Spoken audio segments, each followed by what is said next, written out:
우선 D-50. 국민들은 누구 뽑을지 멘붕이다. 무차별 네거티브와 단일화 블랙홀로 국민들은 묻지마 범죄처럼 이유 없는 묻지마 지지를 하고 있다. 정치 쇄신, 쇄신을 외치고 있는 빅3. 정치 쇄신 속도도 조금 더 빨리 내면은 버리고 내려놓는 국회의원이 되어 그렇게 쇄신을 외치면서 국민 몰래 대비를 20%나 올려받고도 입도 뻥끗 안 하는 우리 정치인들. 헐, 나쁜 패단이나 묵은 것을 버리고 새롭게 한다는 뜻의 쇄신. 정치 쇄신을 표동난마하기 위해 그가 왔다. 박근혜의 비상대책위 비대위원으로 활약한 이 남자. 이상돈 새누리당 정치쇄신특별위원을 만나보자. 네, 드디어 나오셨습니다. 드디어. 새누리당 정치쇄신위원 맡고 계신 이상돈 중앙대 법대 교수님 함께 자리했습니다. 안녕하십니까? 네, 안녕하십니까? 네. 아, 왜 캐도남만 이렇게 늦게 이렇게 나오신 거예요? 그 이전부터 저희가 연락을 많이 했었는데요. 아마 그럭저럭 갔다 이렇게 된 거죠. 뭐, 네. 이런 방송이 너무 많지 않습니까? 네. 아, 그래서 맨꼴찌로 밀린 겁니까, 이게? 뭐 그런 건 아니고, 뭐 그러다 보니까 이렇게 됐습니다. 왜 새누리당에 가셨습니까? 제가 볼 때 새누리당하고 딱 그렇게 합치되는 부분이 있는 것 같진 않은데요. 새누리당은 아니죠. 그러니까, 솔직히 과거 한나라당은 제가 이렇게 썩 좋아하는 바가 별로. 과거 한나라당은 네, 썩 뭐, 좋아한 게 없었다. 네, 그렇습니다. 특히 뭐 최근 들어와서 몇 년간. 그러나 제가 그 박근혜 후보가 대표했을 때, 당시, 그때 한나라당은 제가 정말 너무 열성적으로 지지하고, 네. 밖에서 뭐 칼럼이니 뭐 이런, 기명 칼럼 이런 걸로 참 굉장히 성원을 보냈죠. 네. 아, 그러니까 박근혜 후보가 대표가 한나라당에 됐을 때 그때 막 성원을 보냈다 이런 얘기죠. 네, 왜 그렇죠. 그랬으면 왜 박근혜 대표가 됐을 때 제대로 그때 한나라당에 가고 있다고? 그 당시는 이제 그야말로 걱정했죠. 이랬다 한나라당이 완전 붕괴되는 게 아닌가. 찻대기 때문에. 네.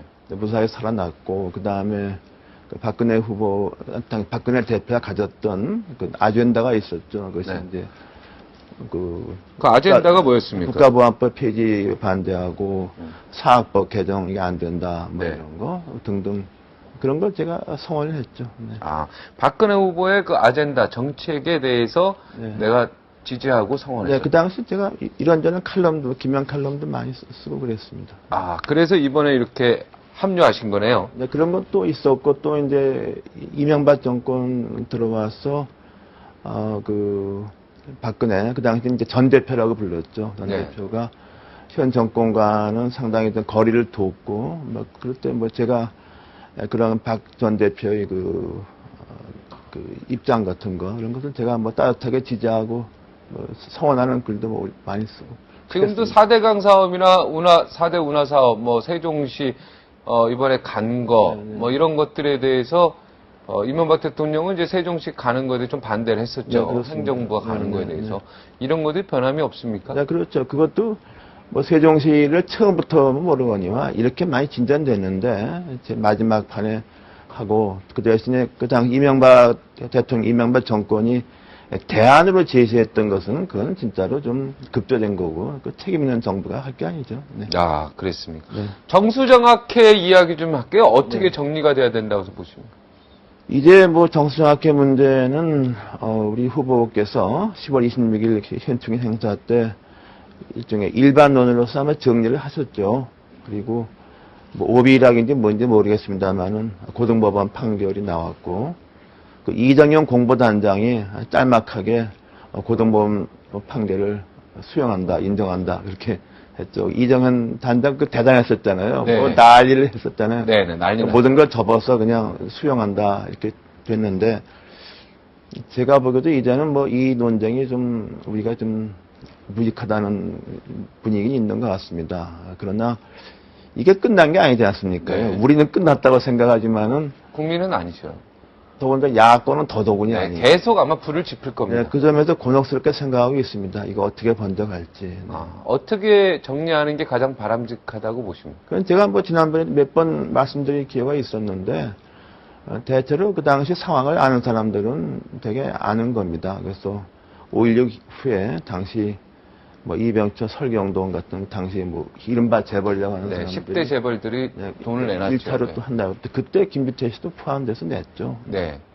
근데 그리고 이제 그 두 번째에 다시 한 번 해서 언론 3사를 포함한 부동산을 헌납한 것이기 때문에 아마 그때 역사를 다 아시는 분들은 좀 가혹했다. 네. 억울한 면이 있다. 이렇게 알고 있죠. 근데 정수장학회의 돈에는 꼭 부일장학회의 돈만 있는 건 아니다. 김지태 씨가 낸 돈만 있는 게 아니다. 여러 사람들이 네, 낸 그렇죠. 돈이 네. 다 있는데 네. 이걸 전부 다 부일장학회 줄 수는 없는 거 아니냐. 그렇죠. 다시 지금 돌려줄 수는 뭐 없는 제가 거 제가 이해하는 한 지금 후손들이 그걸 몽땅 MBC 다 하려는 거 아니지 않습니까? 그거는 그분들도 그분들이 주장하는 바로서는 반환하라 그러지만은 그게 반환이 됩니까? 그거는 다만 이제 제가 이해하고 있는 한 그분이 돌아가실 때 좀 명예 회복 그래서 이제 그분들이 이제 이사회 구성할 때 이사회를 참여해 달라 뭐 이런 거로 알고 있습니다. 네. 네. 5.16은 쿠데타입니까? 혁명입니까? 이 부분에 대해서 좀 근데 그것도요. 네. 우리 학교 다닐 때는 5.16 군사혁명이라고 그랬습니다. 그렇죠. 저희도 어렸을 네. 때. 근데 군사혁명이 이렇게 좋게 들리지 않지 않습니까? 네. 어떻게 군인들이 무슨 혁명이라는 게 아래서 이렇게 된 게 네. 아니지 않습니까? 그러니까 우리는 군사혁명은 쿠데타하고 같은 말로 그렇게 그렇게 이해했지 않습니까? 그런데 네. 90년대 와서 뭐 군사혁명은 좋은 거고 쿠데타는 나쁜 거로 해서 쿠데타를 불러야 된다 그러는데 사실은 군사혁명이라는 게 보통 민주혁명이나 이런 거하고 다르잖아요. 어떻게 군인들이 뭐 이렇게 하는 게 됩니까? 그래서 그렇죠. 근데 그렇게 형식적- 용어를, 네. 지금 우리가 좀 형식 논리에 모여 있는 거죠. 네. 근데 뭐, 제가 생각하기는 우리 세대가 일반적으로 다 그럴 겁니다. 네. 4.19 민주혁명으로서 이루어진 민주정권을 이게 무력으로 허물었다. 네. 그리고 이제 정권을 삼성개헌부터까지 유신까지 했다. 그에 대해서 사실은 저희 세대나 저희보다 몇 년 아래 세대가 다 박정희 대통령 당시에 대학을 보냈지 않습니까? 네. 다 부정적으로 생각했죠. 네. 근데 이제 저희가 이제 공단인 나이로 50이 돼서 1000년을 알게 될 나이가 되니까 네. 돌이켜 보니까 그래도 박정희라는 사람이 그 나라를 운영해서 그 70년대 안보 위기를 극복했고 무엇보다 빈곤 탈출을 했다 이런 것을 좀 나중에 느끼게 되죠. 평가하게 되죠. 네. 형식적으로는 쿠데타이지만 내용적으로는 혁명이 네, 될 수 그러니까 있다. 이제 그 당시 이렇게, 시점에서 네. 볼 때는 뭐 변명할 수 없는 쿠데타지만, 판단이지만은 5.16이라는 것이 이제 박정희 대통령 17년 반의 총체적인 그거를 평가해 볼 것 같으면은 결과적으로 봐서 네. 우리나라가 발전하는 데는 그분이 남긴 족적은 뭐 긍정적인 면이 더 있다. 많다. 인정을 해야 된다. 네, 네. 최필립 이렇게 보는 거죠. 이사장이나 김재철 MBC 사장이나 이런 분들에 대해서는 저쪽 야당에서는 사퇴를 해야 된다. 네, 네. 장애물이다 이런 네, 주장이 네. 있는데 우리 위원님은 어떻게 생각하세요? 저도 그렇습니다. 뭐, 사퇴해야 된다고. 네, 그럼 뭐 그 두 사람들 얼마 전에 이번에 정수장학회 문제가 네. 야당이 이렇게 제기해서 이렇게 우리가 이렇게 터진 게 아닙니다. 네. 뻥뚱한 사람들이 해서 이슈돼 가지고서 이게 처리하다가 그냥 우리가 아주 그냥 후보님도 그렇게 좀 체면 깎이고 야당이 한 것도 아니에요. 그리고 그거 도대체 이게 말이 됩니까? 이게 어떻게 사장이 자기 회사의 민영화 이걸 뭐 할 수 있는 게 아니잖아요. 우리 스스로 한 거죠. 어떻게 보면. 그거 도와주겠다고. 그 말이 안 되는 거죠. 그 MBC 민영화 같은 것은 굉장히 민감한 정치 문제 아닙니까? 네. 그거 사장이 더군다나 MBC가 지금 엉망이 되어 있는데 저는 그래서 도대체 기본으로서 공인으로서 자세가 있는가? 김지철 사장은 물러나야 된다. 네. 전 물러가게 둬서 자격이 없다. 네. 자격이 없다, 더 이상. 네. 지금 최필립 이사장은 끝까지 안 물러나시겠다고 하는데, 그러면 박근혜 후보랑 어떻게 도와 좀 하시면은 좀, 이렇게 이야기하시면 속상하십니까, 요즘에 박근혜 후보는? 글쎄요, 안 물러가신다는 부분은 부분은. 표정이 이렇게 썩 이렇게 과거에 비해서 밝은 것 같지 않습니다. 네. 최필립 이사장이야, 근데 거기서 그렇게 나오면은 속수무책이죠, 뭐. 네.